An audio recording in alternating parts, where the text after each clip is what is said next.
Scheifele got the 4 games, which we're all familiar with now, which I thought is rich. I thought that was more than he was going to get. I thought he'd get maybe 2, maybe 3.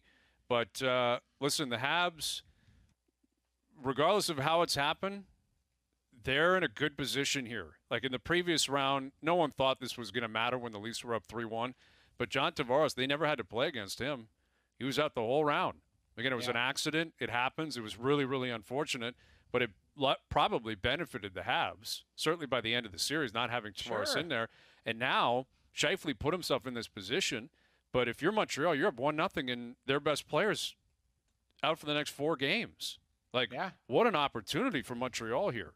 Yeah, they don't need to go around looking to beat people up. What they need to do is say, let's take advantage of this guy not being in the lineup.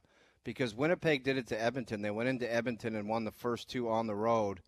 You know it's big trouble when that happens. And there's one guy, I got to do an SC tonight, SC hit tonight, and there's one guy I'm going to be watching for the Winnipeg Jets. Dubois. Take a guess who that's going to be. Dubois. Pierre-Luc Dubois. I have no idea the motivation he had to get traded, but if there's any part of him that wanted to be a spotlight centerman and be in a Canadian market and have a big night and put himself on the map, like here is his chance where he can say, all right, I'm the guy, I'll be the guy, I'll play like the guy. Because Paul Maurice has kind of skirted around him all year saying quarantine, blah, blah, blah. He's got to find his right chemistry. But at the end of the day, he hasn't gotten to his game. We saw him play in the bubble last year, guys. He was pretty damn good. Yeah, he's capable he was of doing it, pretty damn good. So it's like, where is that game, and can he find it tonight? I think Stastny ultimately might play, but no Scheifele. Go ahead and take the reins here because he's still got a lot of depth up front, but he has got to be a go-to guy. I agree. I think he's got to be an impact guy. Their depth, Lowry will probably go up, Dubois go up, and then, that Perreault, who's a Swiss Army knife, he can go anywhere, and I think Kopp will go to the middle on the third line. Like, they do have depth, but I'm waiting for Dubois. Like, what we saw out of him against the Leafs in that series in Columbus, made me think he's going to be an elite number 1 centerman for 15 years in this league. Now, it may have been just lightning in a bottle, and he's only 22 years old. So, there's lots of runway there, but he hasn't been as impactful as I've expected him to be in Winnipeg. There's been nights where he's been invisible, to be honest. No, he's had actually a pretty awful run. Like Laine did too. It's worked out for both teams poorly. Yeah. Like Laine was awful in Columbus, and Dubois hasn't been great in Winnipeg, but he's more than capable of doing it. I'd go as far to say, if he plays his A game, he's the best center on the ice tonight. Like, I don't think the Habs have anyone that's better than him if he's playing the way he's capable of playing. Yeah. So if I'm Winnipeg, I still feel like you can't think that the series is done. It's like what Toronto went through. Like, if you believe in your team, one player cannot derail that unless it's the goaltender. And Hellebuck's playing tonight. So you still have Hellebuck. You need to rely on Dubois. Stastny is not going to be anywhere close to 100% if he plays at all, but he's capable of pulling his weight.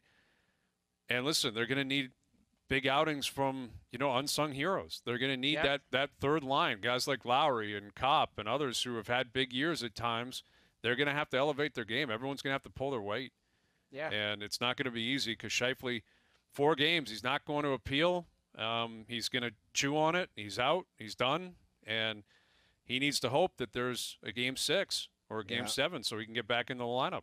He's got to rely on his teammates. I was talking to my buddy Hustler in Winnipeg this afternoon, and the thing about Scheifele, and it was just it's a hard hit to describe how awful it was, because if you look at it, you don't really see an elbow. There wasn't the elbow element, guys, and it wasn't greasy, but it almost had like a European vibe to it, where you're at the World Championships or the World Juniors, and someone just gets crushed so hard, you're like, it's got to be something.